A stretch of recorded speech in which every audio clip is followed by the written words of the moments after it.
Hello student, welcome back to my channel Samrat academy. Student, आज की video में आप लोगों को बताने वाला हूं कि जीवन परिचय कैसे लिखें। आज वीडियो में दुनिया का कोई भी जीवन परिचय आएगा, आप लोग ट्रिक की मदद से मेरे प्यारे बच्चों आप लिख पाओगे और पूरे के पूरे नंबर ला पाओगे।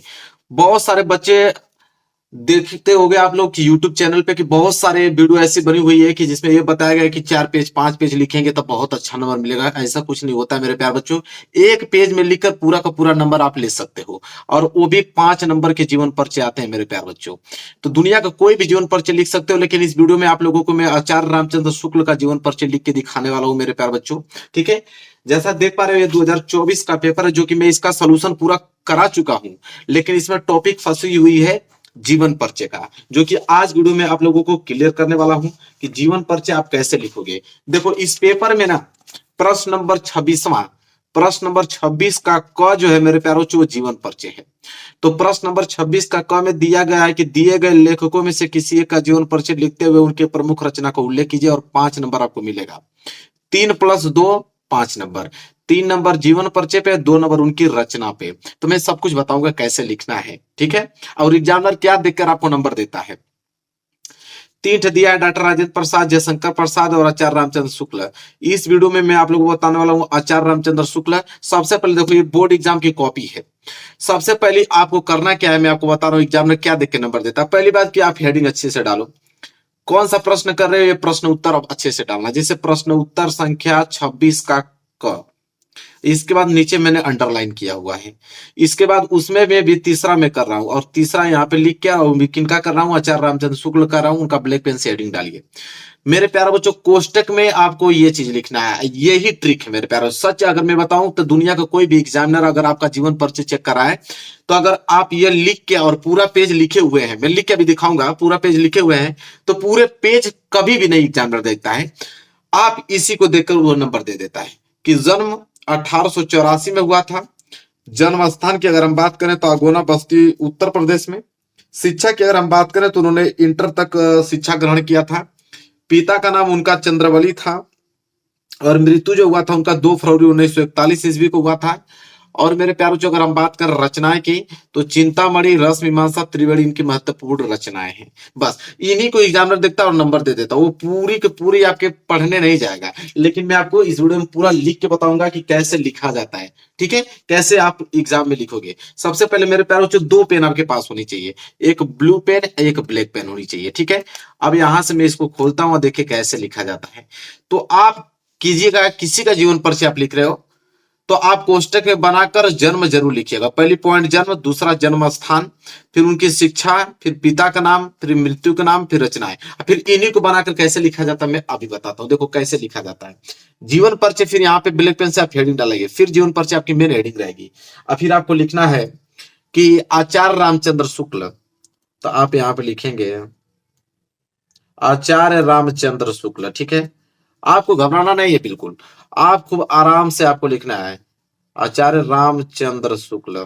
तो यहाँ पे आप लिखेंगे आचार्य रामचंद्र शुक्ल। ठीक है, मैंने लिख लिया आचार्य रामचंद्र शुक्ल। इसके बाद आचार्य रामचंद्र शुक्ल का जन्म, आचार्य रामचंद्र शुक्ल का यहाँ पे मैं लिखूंगा जन्म। और जन्म जब आपको लिखना है कि जन्म सन, तो फिर सन आपको यहाँ पे खुद लिखे हुए हैं कितना में, 1884 ईस्वी में। इसको ब्लैक पेन से लिखना है। आचार्य रामचंद्र शुक्ल का जन्म सन 1884, तो 1884 ईस्वी में आपको इस तरह लिख देना है कि 1884 ईस्वी ब्लैक पेन से। फिर उसके नीचे आप अंडरलाइन एक खींच लीजिए। इसके बाद मेरे प्यारे बच्चों 1884 ईस्वी में यहाँ पे लिखेंगे 1884 ईस्वी में बस्ती जिले के, तो यहाँ पे लिखेंगे बस्ती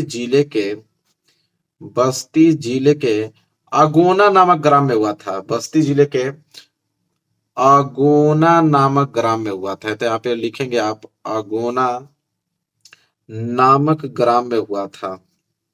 तो यहाँ अगोना नामक ग्राम में हुआ था, तो यहाँ मैं लिख देता हूं ग्राम में हुआ था, ग्राम में हुआ था। ठीक है, इस तरह आप लोगों को लिखना है। यहां तक हो गया, ग्राम में हुआ था।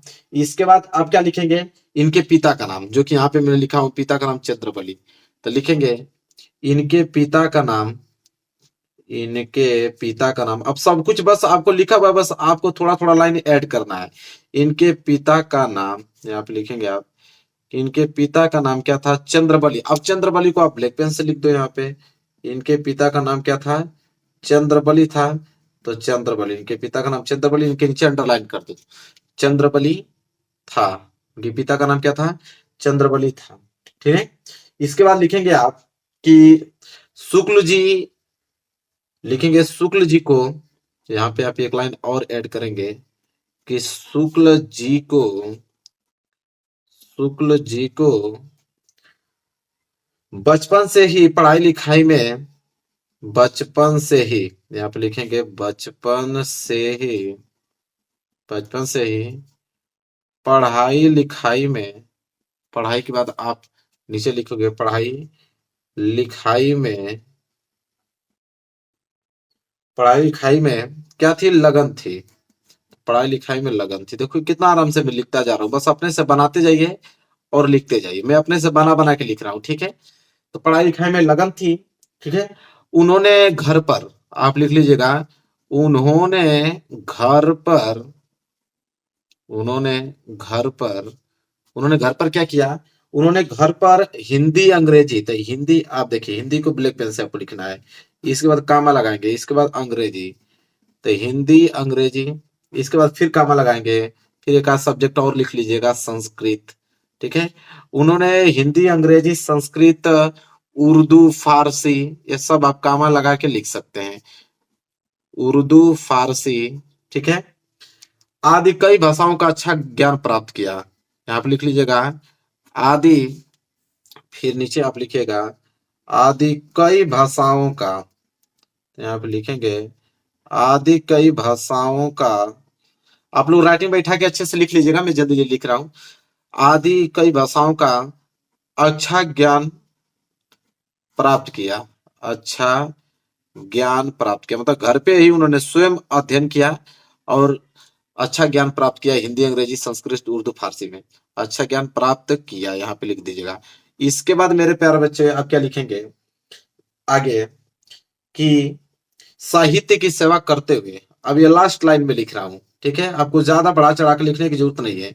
साहित्य की सेवा करते हुए, यहाँ पे लिखिएगा साहित्य की सेवा करते हुए, तो साहित्य की सेवा करते हुए सन 1941 में, सन 1941 लिखकर ब्लैक पेन से इसके नीचे अंडरलाइन कर लीजिएगा, और यहाँ पे आगे ईस्वी लिख लीजिएगा।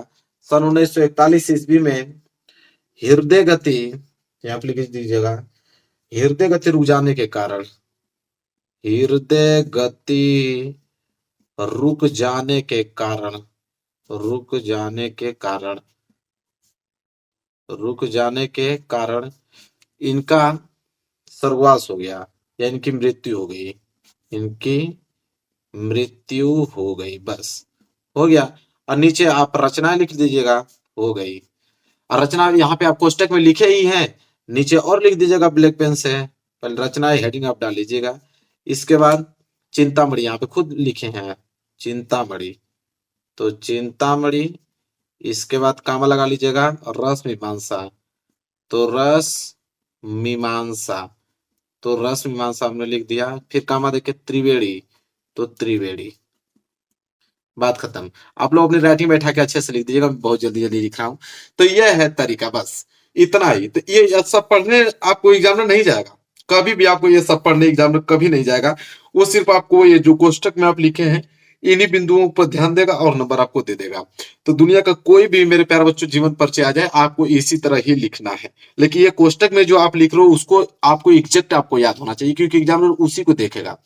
अगर वो एग्जैक्ट आप लिखे हो तो ये कितना भी पेज लिखे हो कोई फर्क नहीं पड़ता, एग्जाम में इन्हीं को देखकर नंबर देता है मेरे प्यारे बच्चों। तो वीडियो को लाइक कर देना, चैनल पे ना तो चैनल को जरूर सब्सक्राइब कर लेना मेरे प्यारे बच्चों।